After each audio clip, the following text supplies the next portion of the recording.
Hi guys, welcome back to the Leeds lobby. It's good to see you on this Friday evening.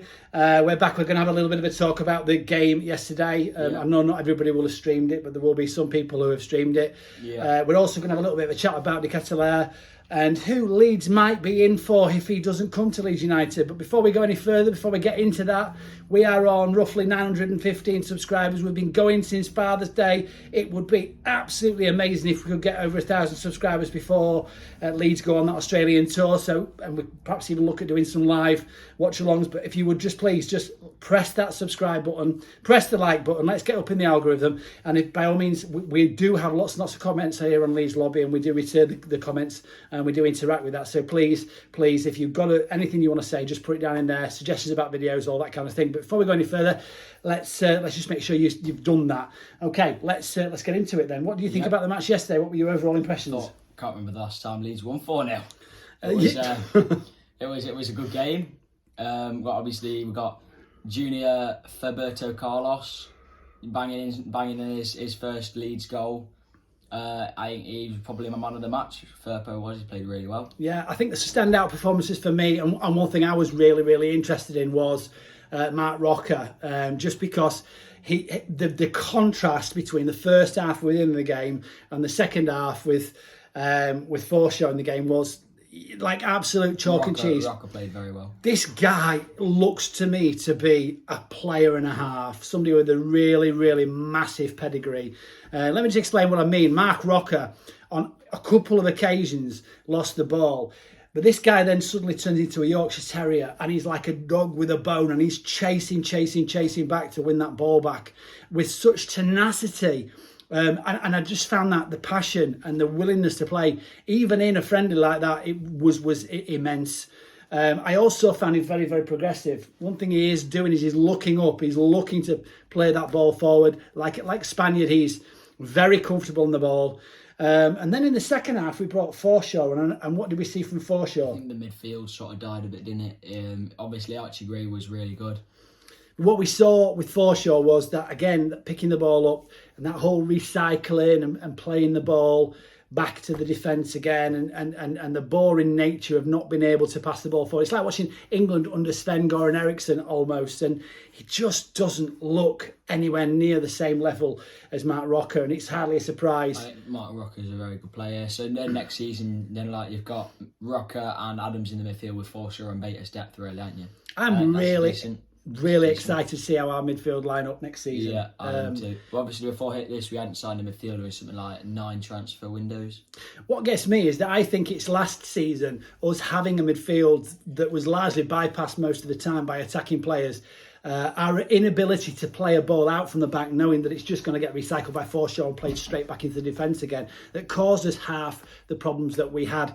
And now we have Aronson as an attacking midfield option. We have the 3 players that we've signed. Now Gyabi, where does he play? CDM. CDM. He didn't so again, play yesterday though. No, he didn't play. I think he's going to go into the under-18 setup and under 21 setup, should I say? And I think he's going to do quite well there, and then he might make his way to the first team. Another player who really impressed me was Archie Grey. He was the Grey dynasty. Kid, 16. This kid is 16. Parents out there whose sons and daughters have just gone to their high school prom.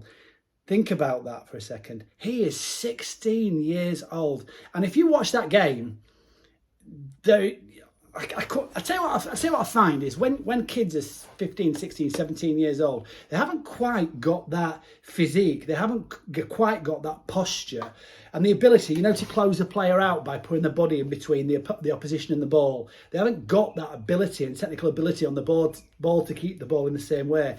Archie Grey bucks that trend. He is 16 years old and he looks like, he doesn't look like a boy, he looks like a man. And he was, for me, one of the outstanding players on the pitch, to the point where the Blackpool team just ended up kicking lumps out of him. It were embarrassing how they were treating him towards the back end. He looks like a very Jude Bellingham sort of esque player.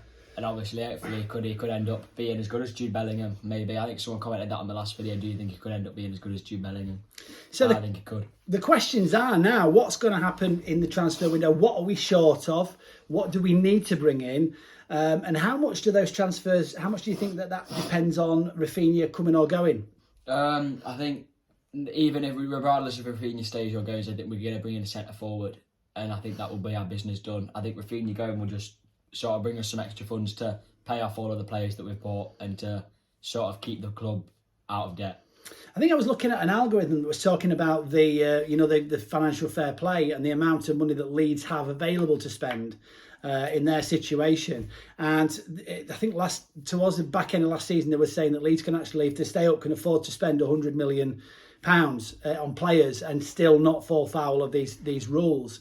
And when you look at what Leeds have spent and you look at the fact that Calvin Phillips has gone out, if we have got some money coming in from the 49ers, which we might, there is actually a situation where we might not necessarily need to sell Rafinha. The question is, can we sign a striker if Rafinha stays?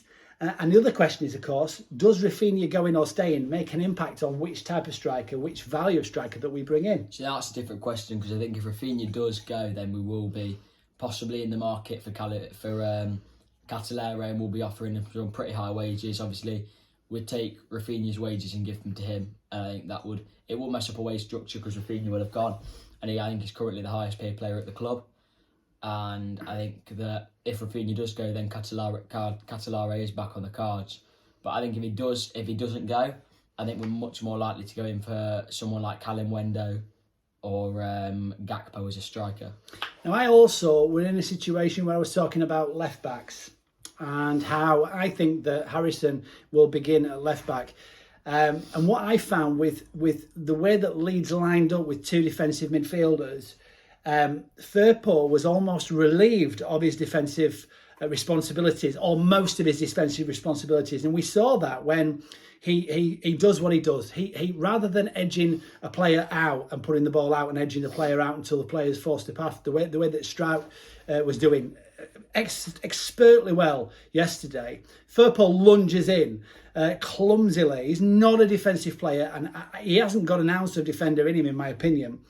What then happens is he turns like the QE2 and, oh, where's the ball gone? And he turns around in that kind of like way that he does, where he's like shocked, and then the player's like 10 yards in front of him. But what was happening is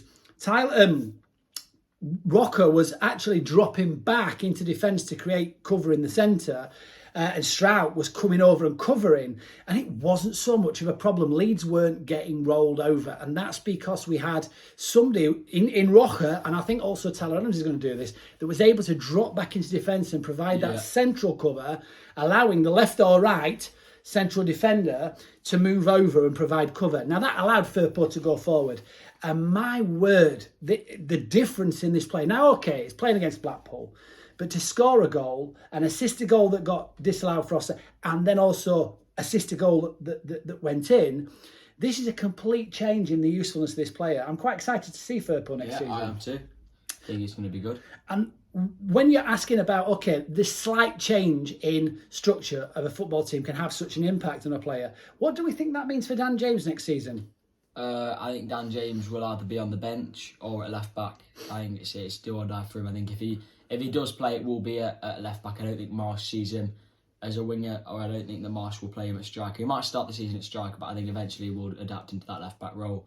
But if not, I do think he will be on the bench and he'll be behind Sinisterra and Harrison. What do you think of the 4-2-2 system as you've seen it? It's a great system. What did you notice about it? I noticed that Harrison and who did he have? We had Harrison. Who did we have on the right wing again? Drame, and then on right wing we had Harrison and Rodrigo. That's right. But obviously Rodrigo and Harrison were more narrow. They weren't actually.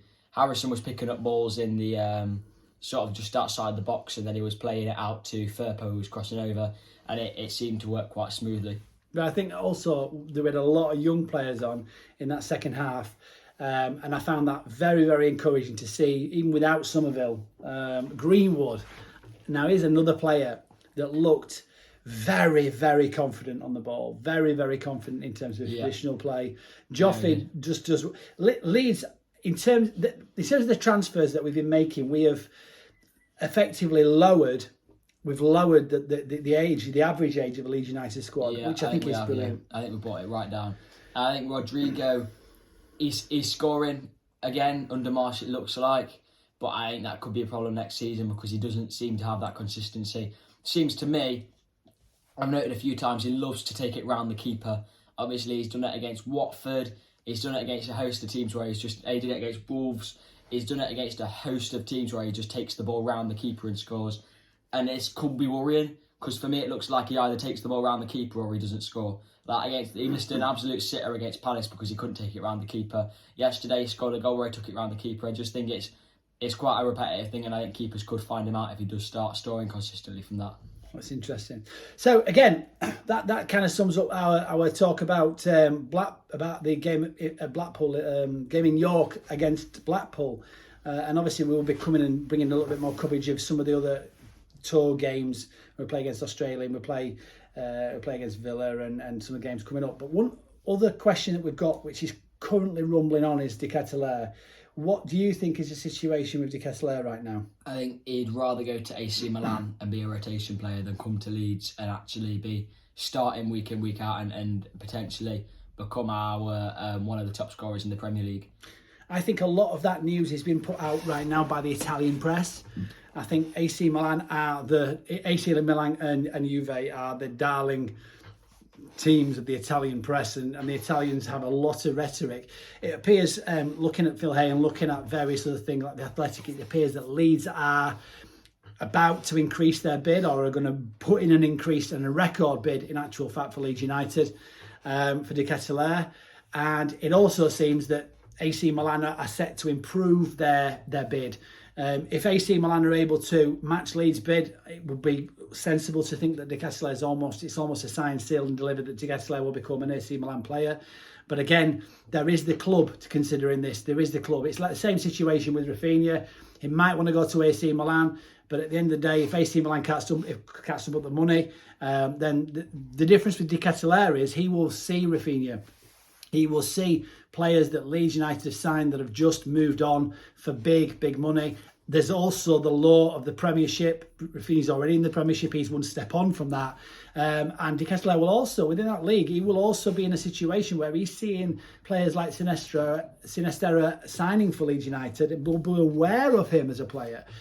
So to what extent will seeing players like that come into Leeds United and see the changes that are coming in with Leeds United, to what extent will that make him think, you know what, I'm going to get out of here and I'm going to get into the Premiership? That's a question to ask to find out. As the clock begins ticking down now, AC Milan are saying they're now going to put in their final bid. We will see how that develops. It is evident that even though Rafinha hasn't gotten yet, Leeds are still bidding for this striker, which is encouraging from Leeds United fan point of view. Are you happy with the way that his window's gone so far? I'm really happy. I don't think we've had as good a window as this. Someone said they don't think we've had as good a window as this since O'Leary. So I think we have had a very good window. Tony Dorigo coming in for me were massive. He was a huge player for us. He would have been in England starter if it hadn't been for Stuart Pearce. He was an absolute brilliant player for us. Yeah. And Rodney Wallace. Oh, what a guy! So again, for me, that's up until this window been my favourite window. And time will tell. We might get into next season. We might see a lot of these players gelling. We might see some of the again. Jesse Marsch is now under a little bit more pressure than he was. He's got his squad players. He's got the players that he wanted in the team. Be interested to see what happens. But let us know what you think, how this rates as a transfer window. Let us know whether you think Leeds are going to come in for a striker, whether Leeds are going to add to what we've already brought in. If you saw the Blackpool game, who did you think had a standout performance? And how long do you think it's going to be before Charlie Gray breaks into that Leeds first? What did I say? You said Charlie Gray. Archie Grey. How long will it be until he comes into his own and starts playing in that first team? So don't forget to subscribe, don't forget to hit the like button and also comment, let us know what you think. Bye-bye. See you next time.